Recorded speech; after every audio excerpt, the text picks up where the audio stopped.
All right, let's dive right in. We've got a classic American muscle car showdown for you. But this isn't just about who's fastest. No, this is about a much bigger question. Is there a point where having more power actually makes you slower? We've got three V8 legends, a Mustang, a Corvette, and the absolutely ridiculous Dodge Demon to help us figure that out. I mean, look at that number. On paper, the Dodge Demon with its 819 horsepower shouldn't just win, it should completely destroy the competition. But that's the real question we're asking today. Can a car have too much power for its own good? Is all that muscle a weapon, or is it just going to turn into total chaos on the drag strip? Let's find out. Okay, so to really get what happens next, we need to know the players. Let's meet our contenders, and we're going to start with the main event, the undisputed king of horsepower. And here it is. The Goliath of this story, the Dodge Demon. I mean, the numbers are just plain silly. A 6.2-liter supercharged V8, 819 horsepower, and almost 1,000 Newton-meters of torque. But, and this is a big but, look at that weight. At nearly 2 tons, this thing is carrying a serious handicap. Next up, we have the Chevrolet Corvette Z06, and it's playing a completely different game. There's no supercharger here, just a high-revving, naturally aspirated V8. Yeah, it gives up a lot of power to the Demon. It only has 670 horsepower, but check out the weight. It is way, way lighter. This car is all about finesse, not just brute force. And rounding out the trio, we've got the Ford Mustang Dark Horse. With a classic 5.0-liter V8 making 507 horsepower, it is, let's be honest, the clear underdog on paper. It's kind of in the middle on weight, but it's giving up over 300 horsepower to the Demon. 300! And this bar chart, man, it really just puts it all into perspective. It's not just a little advantage. The Demon's power just towers over the other two. It makes the Corvette look outgunned, and the Mustang, well, it looks like it brought a knife to a cannon fight. Based on this chart alone, the winner seems pretty obvious, right? So can all that power actually be put to the ground?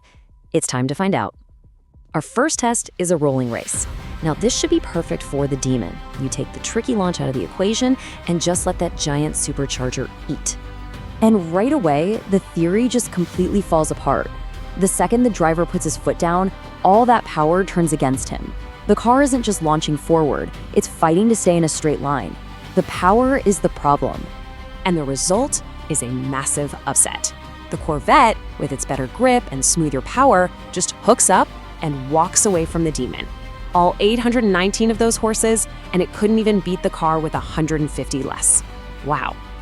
And yep, the driver confirmed what we all saw, just constant, endless wheel spin.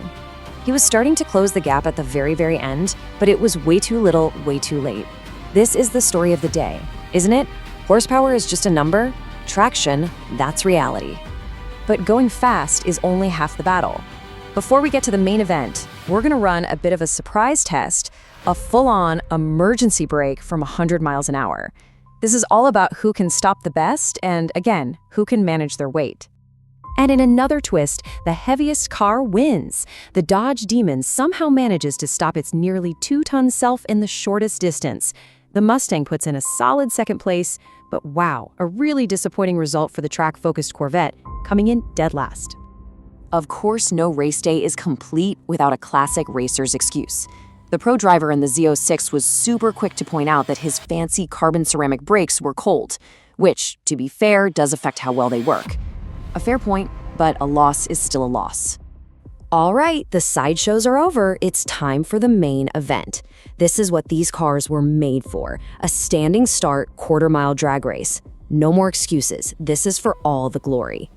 And you have got to love the irony. It's just beautiful. The two cars with the super smart computer-controlled launch systems both completely blow the start. The Demon and the Corvette just bog down off the line. Terrible starts for both. And you know the driver of the Mustang, the only car without a fancy launch control button, he just couldn't resist rubbing it in a little bit. He got the best start of all three, kind of proving that sometimes simpler is just better. But a good launch will only get you so far. Despite that stumble at the start, the Corvette's superior overall design just takes over. It's lighter, it's more aerodynamic, and it can actually use its power. It just reels in the Mustang and storms past to take a very convincing win in the main event.